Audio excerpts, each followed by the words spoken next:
নমস্কার বন্ধুরা, রনিতাস ফুড প্লেসে সকল বন্ধুকে স্বাগত জানিয়ে আবারও একবার চলে এসেছি আপনাদের জন্য নতুন একটি রেসিপির ভিডিও নিয়ে।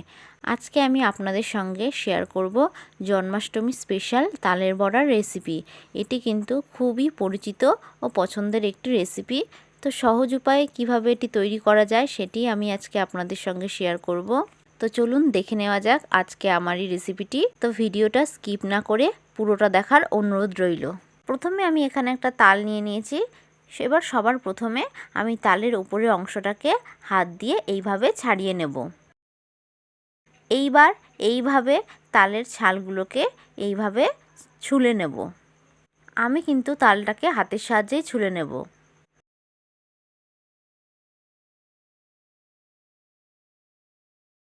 দেখুন সমস্ত তালটাকে আমি এইরকমভাবে ছুলে নিয়েছি। এইবার তিনটে আটিকে আমি এইভাবে ছাড়িয়ে নেব। এবার একটা আটিকে আমি থালার মধ্যে নিয়ে নিয়েছি। এবার সামান্য একটু জল দিয়ে আটিটাকে খুব ভালো করে এইভাবে মেখে নেব। এতে করে কিন্তু তাল থেকে পাল্পটা খুব সহজেই বেরিয়ে আসবে। এবার এরকম একটি ছিদ্রযুক্ত থালা নিয়ে নিয়েছি।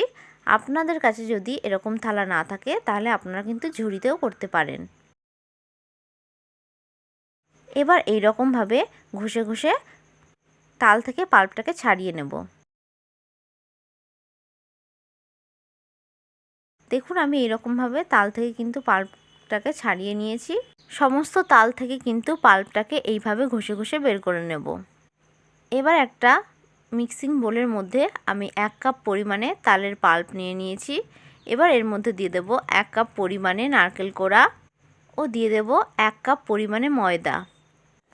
এবার ওই কাপেরই হাফ কাপ মেপে দিয়ে দেব সুজি ও দিয়ে দেব 1 কাপ অনুযায়ী চিনি। মিষ্টিটা অবশ্যই আপনাদের স্বাদ অনুযায়ী দেবেন ও দিয়ে দেব সামান্য পরিমাণে নুন। নুনটা দেওয়াতে কিন্তু মিষ্টির ব্যালেন্সটা খুব ভালো হবে। এবার হাতের সাহায্যে আমি সমস্ত উপকরণটাকে খুব ভালো করে মাখিয়ে নেব। আমি এখানে হাত দিয়ে মাখিয়েছি, আপনারা কিন্তু চাইলে হ্যান্ড মিটার দিয়েও ভালো করে মাখিয়ে নিতে পারেন। দেখুন আমি এই রকমভাবে খুব ভালো করে মাখিয়ে নিয়েছি। এই রকম থিকনেসের কিন্তু একটা ব্যাটার তৈরি করতে হবে। ব্যাটারটা কিন্তু এরকম একটু আঠালোই হবে। এবার একটা কড়াইয়ের মধ্যে বেশ খানিকটা তেল গরম করতে দেব। তেলটা খুব ভালো করে গরম হয়ে গেলে গ্যাসের ফ্লেমটাকে মিডিয়ামে রেখে আমি এই রকমভাবে বড়াগুলোকে দিয়ে দেব। সমস্ত বড়াগুলোকে দিয়ে আমি মিনিট 2 ধরে এক পিঠটাকে ভালো করে ভেজে নেব। এই অবস্থায় কিন্তু গ্যাসের ফ্লেমটাকে আমি মিডিয়ামে রেখেছি। এক পিঠটা ভালো করে ভাজা হয়ে গেলে আমি বড়াগুলোকে এইভাবে উল্টে দেব।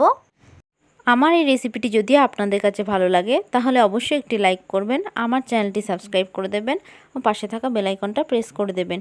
এতে আমার সমস্ত ভিডিওর আপডেট আপনাদের কাছে খুব তাড়াতাড়ি পৌঁছে যাবে। এই পিঠটাকেও আমি মিনিট 2 ধরে খুব ভালো করে ভেজে নেব। দেখুন দুদিকই খুব ভালো করে ভাজা হয়ে গেছে। এবার আমি একটি ঝাঁঝরি হাতার সাহায্যে তেল ছেঁকে তুলে নেব অন্য একটি পাত্রে। এই রকমভাবে বড়াগুলো ভাজলে কিন্তু খুবই সফট হবে ও খেতে খুবই ভালো লাগবে। তো দেখুন তৈরি হয়ে গেছে আমাদের আজকের তালের বড়ার রেসিপি। এই রেসিপিটি এইভাবে ট্রাই করলে যারা প্রথমবার তালের বড়া বানাবেন তারাও কিন্তু খুব সহজেও বানিয়ে ফেলতে পারবেন। এটি কিন্তু খুব সফট ও নরম খেতে হয়। আমার এই ভিডিওটি যদি আপনাদের কাছে ভালো লেগে থাকে তাহলে অবশ্যই একটি লাইক করবেন, আমার চ্যানেলটি সাবস্ক্রাইব করে দেবেন ও পাশে থাকা বেল আইকনটা প্রেস করে দেবেন। এতে আমার সমস্ত ভিডিওর আপডেট আপনাদের কাছে খুব তাড়াতাড়ি পৌঁছে যাবে। আশা করি আপনারা সকলে ভালো থাকবেন, সুস্থ থাকবেন। ধন্যবাদ।